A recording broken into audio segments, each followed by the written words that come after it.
గిరిజనుల సంక్షేమ సంఘం ప్రథమ సభ విజయవంతం.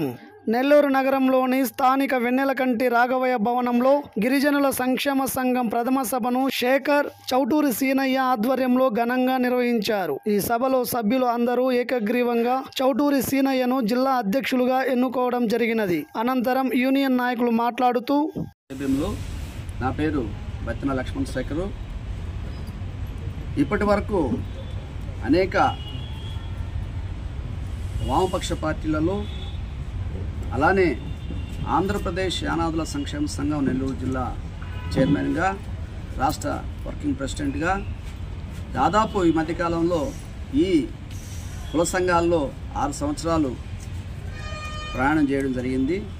అయితే ముఖ్యంగా నెల్లూరు జిల్లాకు సంబంధించి ఏ సమస్య వచ్చినా నెల్లూరు జిల్లా వాళ్ళే మేమే చిన్నదైనా పెద్దదైనా సాల్వ్ చేసుకోవాల్సినటువంటి పరిస్థితి ఏర్పడింది. పేరుకైతే నేషనల్ కమిటీ, రాష్ట్ర కమిటీ ఉన్నాయే కానీ మా పట్ల సవతి తల్లి ప్రేమ చూపించడం వల్ల ఈరోజు నెల్లూరు జిల్లాలో ఉన్నటువంటి జిల్లా కమిటీ యావత్ అంతా కూడా ఏపీ యానాదుల సంక్షేమ సంఘానికి మూకమ్మడిగా రాజీనామా చేశాం. తద్వారా తర్వాత అందరం కూడా సమిష్టిగా మాట్లాడుకొని ఈ జిల్లాలో యానాదులు ఫస్ట్ పాపులేషన్ అయినా దాదాపు 5% ఎరుకులాసు, ఒక 2% నక్కల, 1% లంబాడి, ఈ 3 తెగలు ఉన్నాయి కాబట్టి ఈ 3 మీద పనిచేయాల్సినటువంటి అవసరం ఎంతైనా ఉంది. కాబట్టి మేమందరం మూకమ్మడిగా మాట్లాడుకొని మేము కొత్తగా గిరిజనుల సంక్షేమ సంఘం అనేటువంటి నినాదంతో మొట్టమొదటిగా ఈ నెల్లూరు జిల్లాను ప్రారంభించాం. ఇందులో ఈ కమిటీని కూడా ఈరోజు నూతన కమిటీని జిల్లా కమిటీ వేస్తున్నాం. ఆ తర్వాత మా శక్తి మేరకు చిత్తూరు, తిరుపతి, ప్రకాశం, కడప ఈ 4 జిల్లాలతో నెల్లూరు జిల్లా కలుపుకొని త్వరలో ఒక రాష్ట్ర కమిటీ కూడా ఏర్పాటు చేయాలని చెప్పిన ఒక ఉద్దేశం. తద్వారా అందరికీ, గిరిజనులందరికీ కూడా మా వంతు సహాయం చేయాలని, అలాగే ఏ రాజకీయ పార్టీ అధికారులు ఉన్నా కూడా వాళ్ళ మెడలు వంచి మాకు రావాల్సినటువంటి నిధులు, మాకు జనాభా నిష్పత్తి ప్రకారం 6.2% నిధులు రావాల్సిన నిధులు రాబట్టుకొని మా యానాదులకు, ఎరుకులకు, నక్కలకు, అలాగే లంబాడి తెగల వారికి అందరికీ కూడా సేవలు అందించాలనే ముఖ్య ఉద్దేశంతో ఈరోజు ఈ కార్యక్రమం చేపట్టాం. నమస్తే అండి, నా పేరు బాపట్ల సత్యవతమ్మ, మాది అల్లూరు మండలం బుడవస్పేట. గత 40 సంవత్సరాల నుంచి పోరాటం చేస్తున్నాం యానాదుల కోసం మేము. కానీ మా యానాదులు ఎక్కడున్న వాళ్ళు అక్కడే ఉండరు, కానీ డెవలప్ అయింది ఏది లేదు మాకు. కాబట్టి మేము ఇప్పుడు ఒక నిర్ణయం తీసుకున్నాం. మా కమిటీ అంతా ఏంటంటే, ఇప్పుడు కొత్తగా మేము ఒక సంఘం పెట్టుకున్నాం. ఏపీ యానాది సంక్షేమ సంఘం యానాది కమిటీ సంఘం అని పెట్టుకున్నాము. ఆ సంఘంలో ఖచ్చితంగా ఇప్పుడు మేము కొంతమంది టీముని తీసుకోవడం జరుగుతుంది, కొత్త వాళ్ళని కూడాను. పాత వాళ్ళం ఎందాకని చేస్తాం, చేయలేము కాబట్టి ఇప్పుడు కొత్త టీం తీసుకుంటున్నాము.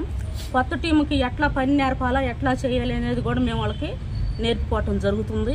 కాబట్టి ఇక్కడి నుంచి ప్రతి గ్రామాల్లో కానీ, ఎక్కడైనా కానీ, జిల్లాలో కానీ మా యానాది కమిటీ ఖచ్చితంగా ఎంటర్ అవుతుంది. ఎక్కడైనా సరే మా వాళ్ళకి అన్యాయం జరిగినా కూడా ఇక ఊరుకునేది లేదు. కాబట్టి మేము అందరం ఇప్పుడు ఇక్కడ ఈరోజు సమావేశం వేసుకోవటం జరిగింది. మండలం కమిటీలు కూడా వేసుకుంటాము, జిల్లా కమిటీ వేయటం జరుగుతుంది. కాబట్టి ఇప్పుడు మేము కొన్ని కార్యక్రమాలు కూడా చేయాలని మా ఆలోచన గవర్నమెంట్తో కలిసి. కాబట్టి అది కూడా మేము తొందరలోనే గవర్నమెంట్ని కలిసి మాకు రావాల్సిన నిధులు కానీ ఏవి కూడా మేము తెచ్చుకోవాలని మా కమిటీ వాళ్ళందరం కూడా గట్టిగా పోరాటం చేయటం జరుగుతుంది. ఇక్కడి నుంచి మాత్రం ఎలాంటి ఉడుదుడుకులు ఉన్నా మేము సహించేది లేదు, ఊరుకునేది లేదని చెప్పడం జరుగుతుంది. నెల్లూరు జిల్లా గత 4 సంవత్సరాల నుంచి ఏపీ యానాద సంక్షేమ సంఘంలో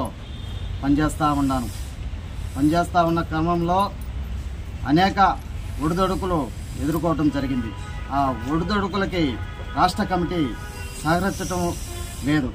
అందువల్ల ఈరోజు మేము సొంతంగా మా సభ్యులను, నెల్లూరులో ఉన్న అన్ని నాయకులను పిలిపించి రాష్ట్ర కమిటీ ఏర్పాటు చేయటం జరిగింది. ఈ రాష్ట్ర కమిటీ పేరు గిరిజనుల యానాది సంక్షేమ సంఘంగా నామకరణం చేస్తూ ఉన్నాం. దీనికి అందరూ కూడా ఆమోదించడం జరిగింది.